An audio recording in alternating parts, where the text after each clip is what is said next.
by visiting agraamerica.com. That's agraamerica.com.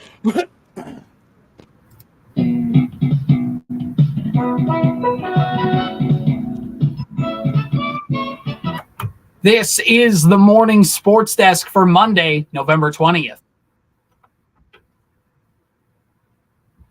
Corey, still just a little smidge of fall sports left here. I know that the Prep Bowl is coming up this weekend, but swimming and diving seems to have kind of wrapped itself up too. Not kind of, it absolutely did and totally wrap up over the weekend. I want to run through, we had a bunch of area athletes once again involved with that. Central Minnesota, once again, well represented at a state tournament. This is the swimming and diving championships. And very quickly, if I can, we'll start with the Class A stuff.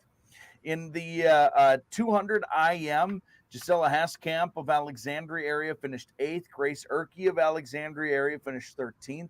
In the 1 meter diving, Brittany Lawrence of Perham finished 5th, and Avery McAllister of Perham finished 12th. 100 butterfly, Grace Ham of Detroit Lakes finished 14th. 100 freestyle, Avery Schuler of Park Rapids area 16th. 200 freestyle relay, Park Rapids area finished 13th. The team of Avery Schuler, Miley Edevold, Lizzie Seifert, and Addison Lawaji. Alexandria area finished 16th. The team of Chelsea Weigel, Grace Erkey, Raina Holm, and Gisela Haskamp. 100 backstroke, Grace Erkey of Alexandria area finished 16th. 100 breaststroke, Gisela Haskamp of Alexandria area finished 16th.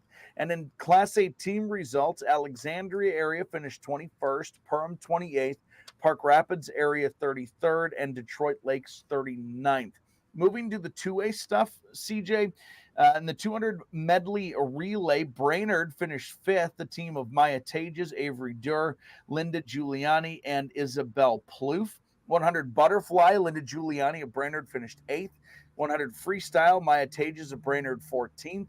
200 freestyle relay, Brainerd finished 7th. That's Erilyn Marcello, Scarlett Anderson, Isabel Plouffe, and Maya Tages.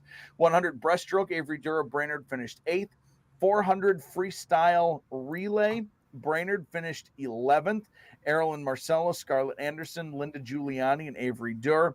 Team results, Brainerd finished 10th in the 2A results. So congratulations to all of those area athletes, again representing Central Minnesota with the best of the best. You know what they say in swimming? You float like a butterfly, you sting like a ray.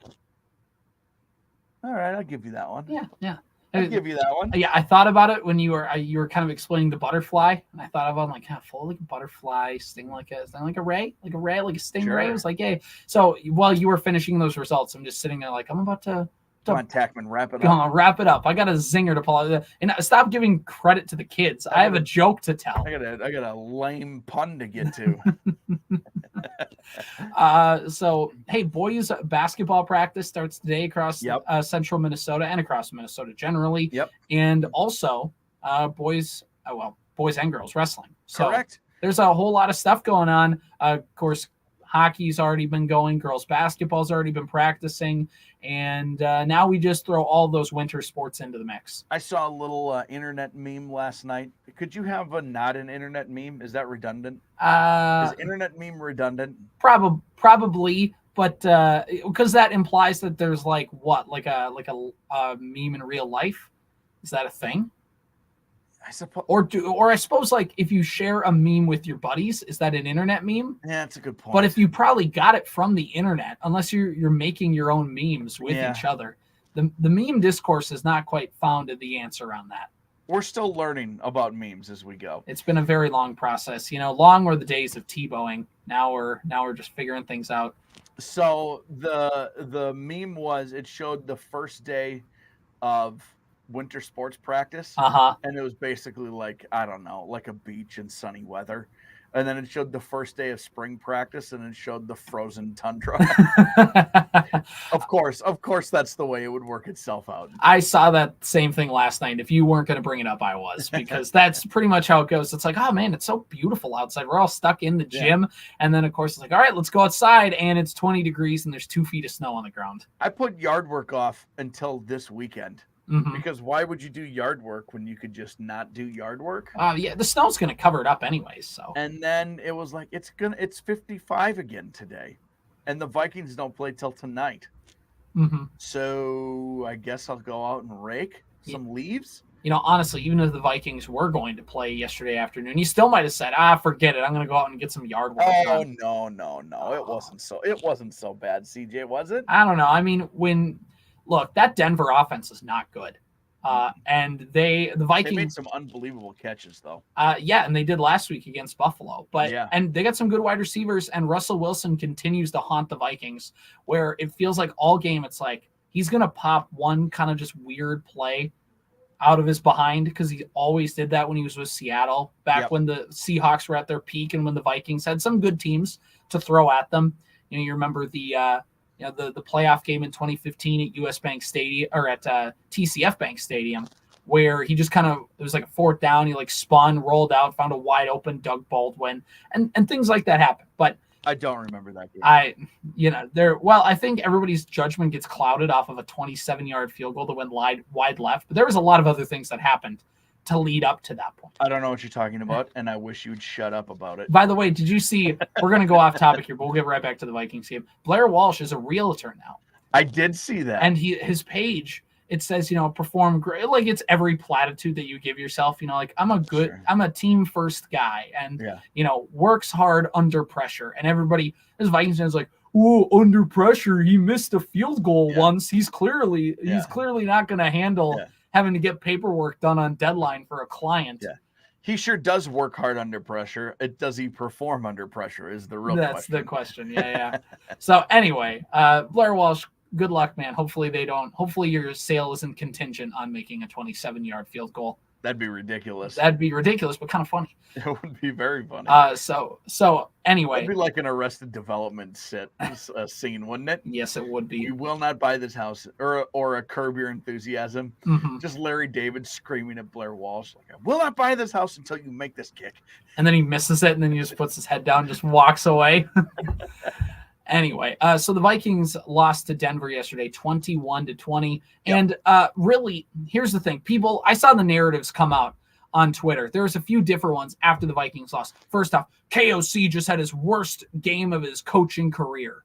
And another one was, see, this is why the Vikings need Kirk Cousins. And the third one was, Alexander Madison needs to be banished to Siberia.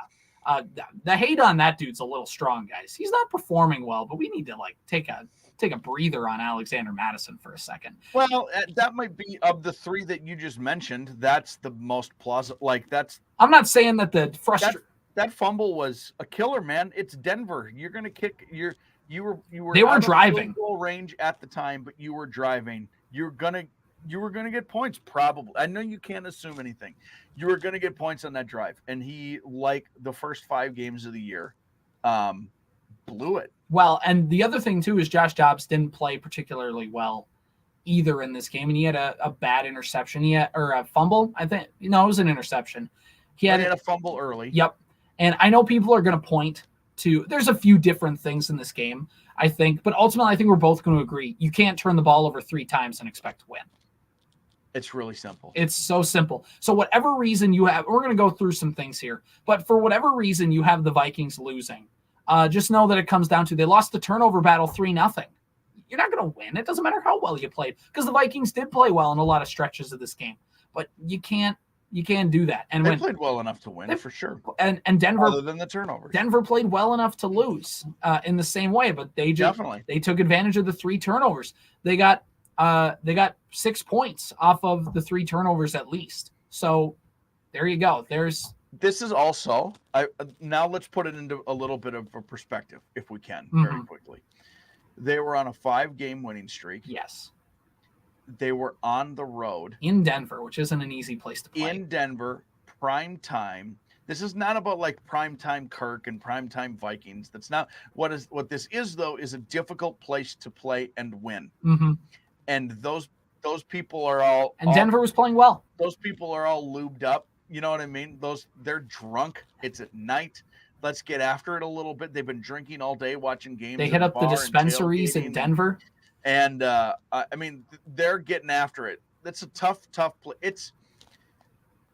This loss individually is not the killer. No. It's all if there's a killer to this, it's everything they did in the beginning of the season to lose games. Exactly. It still will remain. When the season is over, no matter how it goes for the Vikings, we'll be able to look at the first month and a half of the season and go, that's where it went wrong. Right. Well, and the thing is Josh Dobbs didn't play great, but also Josh Dobbs is a backup quarterback. I mean, if we were expecting Josh Dobbs to do what he did in the first half of the Saints every single week, teams have more tape against Josh Dobbs, and they know what the Vikings want to do with Josh Dobbs. And Josh Dobbs, when he was with the Cardinals and when he was with some other stops, his problem was the turnovers. And that's not necessarily great in an offense that had already been turning the ball over a lot. I thought there were a couple times where KOC got a little cute with the play calling, mainly that third down run where like Hawkinson went under center and pitched it to Dobbs, and Dobbs basically got a shot. I mean, there should have been a penalty on that play, but also why, as the head coach, are you kind of setting up your guy to get put in a spot like that, where it's like almost that same Jaron Hall play? Because Dobbs had to go to the medical tent for a couple seconds there on that one. But outside of that, got a little conservative late in that game when they just kept trying to run the ball and kind of run out the clock a little bit. But those are nitpicks. There's things with the defense, basically letting the Broncos kind of dink and dunk their way down the field on that go-ahead touchdown drive. There's a couple things in there, but I think ultimately we both are going to come back to the fact that they turned the ball over 3 times, and you're not going to win when you do that. I would argue everything you're not wrong, but yeah, you're nitpicking. They only gave up 21 points. Alexander Mattison, outside of the one fumble, had a really good game. And that's the problem. They do things so, and there were plays. And again, I've talked about O'Connell there.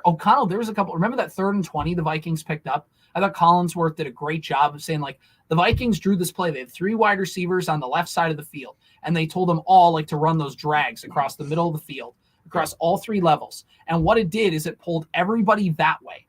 And Ty Chandler, the running back, kind of chipped the D end, so it looked like he was blocking and just ran out to the flat. He was wide open. There was nobody there. I'm like, that's a scheme play. O'Connell can draw up these great plays, and they work. And again, there's somebody put this on Twitter yesterday, and this will be my last thing I'll say about the game. The Vikings did so many good things. They did so many interesting things. They did so many like fascinating things to talk about, and yet all of it's moot because they kept turning the ball over. Stop that. Yeah, the thing that bit them in this game is the thing that has bit them when things have gone poorly for the Vikings this year. It has been turnovers and nothing else. Mm-hmm.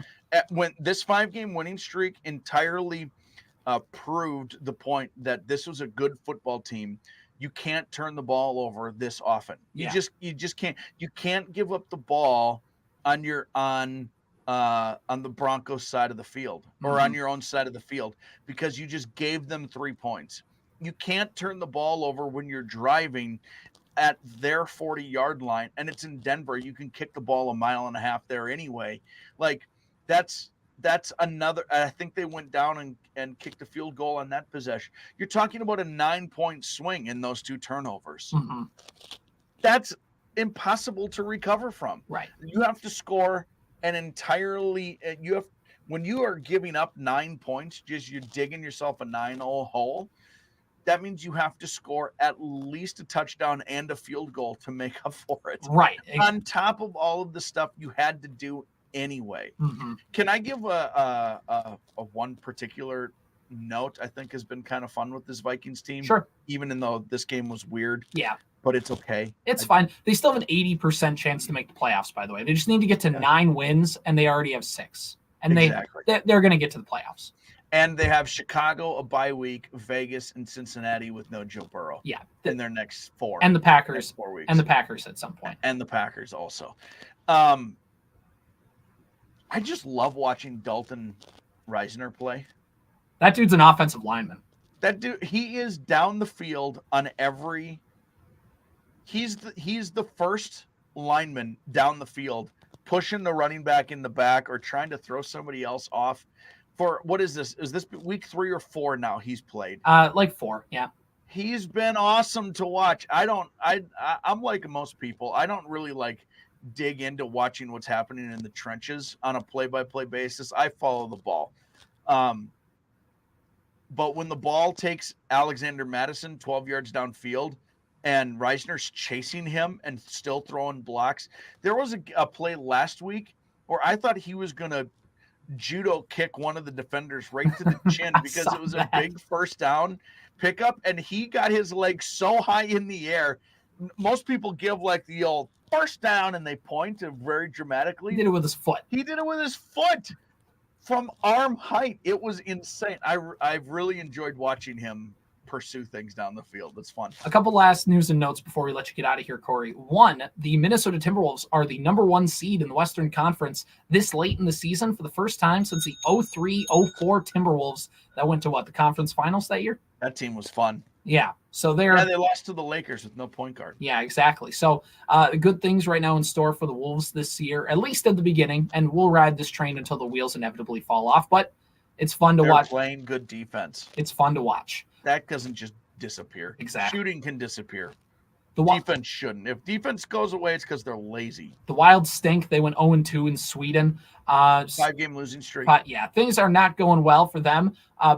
Minnesota Golden Gopher women's basketball hosted number 8 UConn last night at the Barn. It was sold out because Paige Bueckers made her return to Minnesota. It was on Fox Sports 1. I watched the second quarter of that game until they inevitably fell apart because UConn's really, really good. Yeah. But it was fun to see that kind of environment for a women's basketball game at the Barn. It was really cool. Well, the Barn's an unbelievable place. And when it's sold out like that, and it was sold out because Paige was back. Yes. Let's be honest about that. But what a cool arena and a cool venue, and it was good for those. I think the Gopher team, those Gopher women, are going to be feisty. They'll be better. They got a good head coach that they hired. I think so. I hope so. Yeah. Because the men's side, oh boy, yikes! I gotta go. This has been the Morning Sports Desk for Monday, November 20th. It's 7:32 on KWAD. We're back with more after this. Research shows people remember music more than some random guy talking.